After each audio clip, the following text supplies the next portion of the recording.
Good day sa inyo mga riders. So for today's video, ito na nga ang most requested na review natin. Na mag-review na naman daw tayo ng Suzuki Rider FI. So ito yung hinihintay ninyo at aalamin naman natin ngayon kung ano nga ba yung mga specs and features at available colors at updated price sa motor na ito. At sana mga rider, panoorin nyo yung video kung interesado kayo dito sa ating EV features na motor. At syempre, wag na rin kalimutan mag-like and share and subscribe sa aking channel para lagi kayong updated sa ating mga videos na i-upload ko sa aking page at sa aking YouTube channel. Ang napili pala nating features ngayon ay itong Pearl Ivory White at isa ito sa pwede ninyong pagpilian na kulay ngayong 2023. At alamin na nga natin ngayon ang specs at features at ano nga ba yung bago sa motor na ito.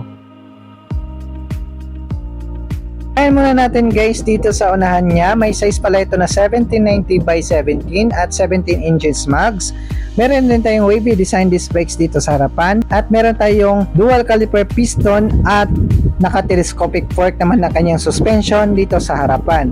Dating naman guys sa kanyang headlight, naka full LED nito maliban na lang sa kanyang turn signal light na naka bulb type pa rin. At napakaangas rin na kanyang forma dito sa kanyang headlight. Nagmumukha talaga itong robot guys, itong Rider FI. At napaka-aggressive tignan talaga ng kanyang headlight. At hindi talaga to tinipid ni Suzuki pagdating sa design niya. Pagdating naman dito guys sa kanyang likuran, meron tayong taillight na naka bulb type. Pati na rin yung kanyang turn signal light, bulb type pa yan guys. At meron din tayong plate light dito sa baba.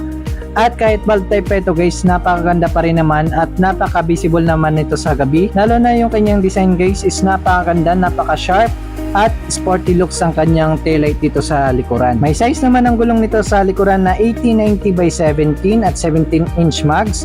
At meron tayong single caliper piston dito na naka-disc type na rin ito. Ang suspension naman niya sa likuran guys is naka-monoshock at swing arm type chain drive. At napakaangas rin guys ng kanyang muffler dito sa side. Pero mas maangas guys yung muffler talaga ng Rider Carb kasi medyo tahimik ito guys kumpara sa Rider Carb. Medyo maganda yung tunog ng Rider Carb kumpara dito sa Rider FI. Punta naman tayo guys sa kanyang mga handle switch. Sa kabila guys meron tayong starter switch dito. Sa kabila meron tayong low beam, high beam.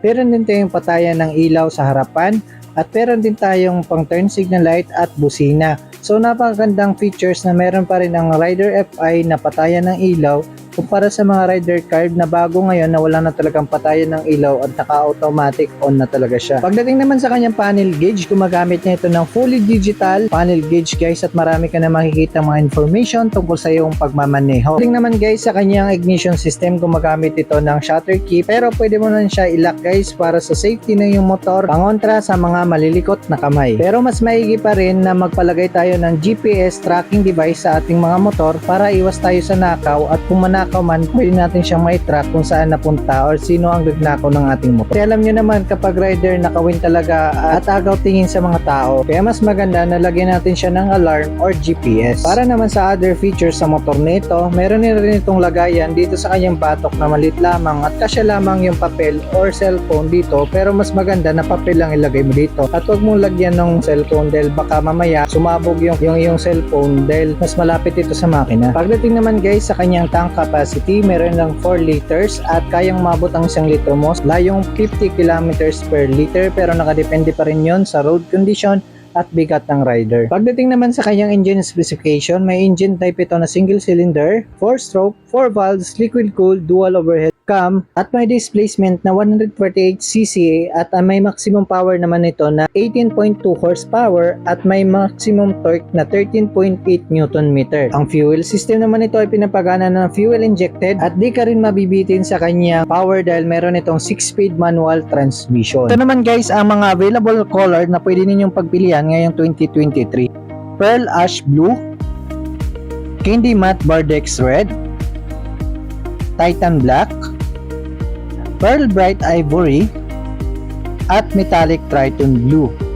Para naman sa updated na price, ito naman yung updated price galing sa Motor Trade. May SRP naman ito na 116,400 at kung gusto mo ng installment, may down payment ito na 9,000 pesos at monthly installment na 5,656 pesos at may rebate pa yan guys, depende na lang sa inyong mga dealer na pupuntahan. Pero ito guys, for 36 months pa lang ito galing sa Motor Trade. Overall, kahit decals lang ang napalitan nito or decal graphics lang, napakaangas pa rin at di pa pa rin nagbabago talaga ang presence ng motor na ito sa pagka-aggressive looks dahil nga naman sa kanyang design at napaka-sharp na edges na pang aerodynamics. At karamihan sa kabataan ngayon ay nangangarap na magkaroon ng ganitong motor dahil sa poging itsura at madali rin siyang i-modified, kaya karamihan sinasali ito sa drag race at maging sa motor show. At siguro ikaw na nanonood ngayon, pangarap mo rin na magkaroon ng ganitong motor, mag-comment ka nga dyan sa baba at pakishare na rin itong video at mag-comment na rin kayo kung ano yung opinion niyo dito sa ating video ngayon. Muli, maraming salamat sa inyong panonood at ako muli si Mr. L Vlog TV na nagsasabing ride safe lagi. Salamat!